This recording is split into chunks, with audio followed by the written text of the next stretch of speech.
This conversation is powered by Google Illuminate. Check out illuminate.google.com for more. Ever wondered how we perceive things underwater? It's trickier than you think. This discussion dives into a fascinating simulation exploring exactly that. It's all about the bending of light, refraction, and how that affects where we see things.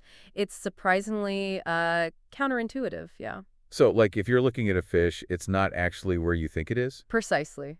The light bends as it travels from the water to your eyes, creating an illusion of the fish's position. Wow. Mind blown. Let's unpack this. Where is the fish underwater simulation? So this simulation, it's not just a pretty picture, right? It's interactive. Absolutely. You can move the fish and your eyes around and see how the apparent position of the fish changes in real time. So you can literally play with the variables? That's cool. Exactly. You can adjust the refractive indices of the water and air and see how that impacts the image. Refractive index, that sounds complicated. What's that exactly? It's basically a measure of how much light bends when it passes from one medium to another.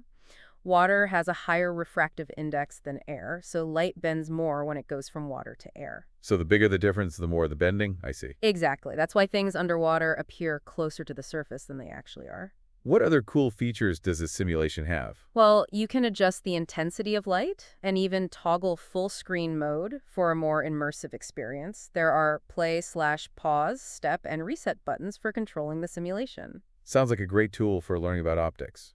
Very useful. The simulation also has clearly defined learning goals, right? Yes, it outlines what users should understand after interacting with it.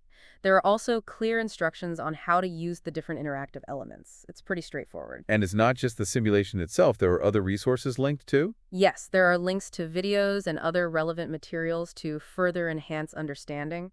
Helpful stuff. The simulation is built using JavaScript, right? And it's open source? Yes, it's built using JavaScript and HTML5, making it accessible across various platforms. The open source nature allows for collaboration and improvement. The license is also clearly stated. Good on them. This simulation is part of a larger website, a repository of educational resources, correct? Yes, it's hosted on a site dedicated to open educational resources and open source physics, with a wide range of interactive simulations and learning materials. A really good resource. The website itself seems pretty comprehensive. Lots of subjects covered.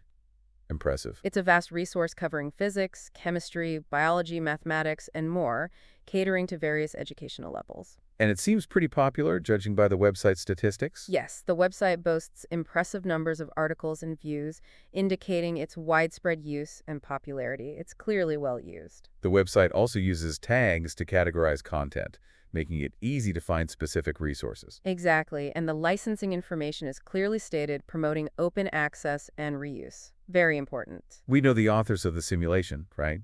And the tools used to create it. Yes, the authors are listed, along with the software used for compilation. It's all transparent and well documented. Very professional. So from a simple question of where is the fish, we've explored a sophisticated simulation, a rich website, and the power of open educational resources. Amazing. It really highlights how interactive simulations can make learning engaging and effective. That was a great discussion. Thanks for joining me.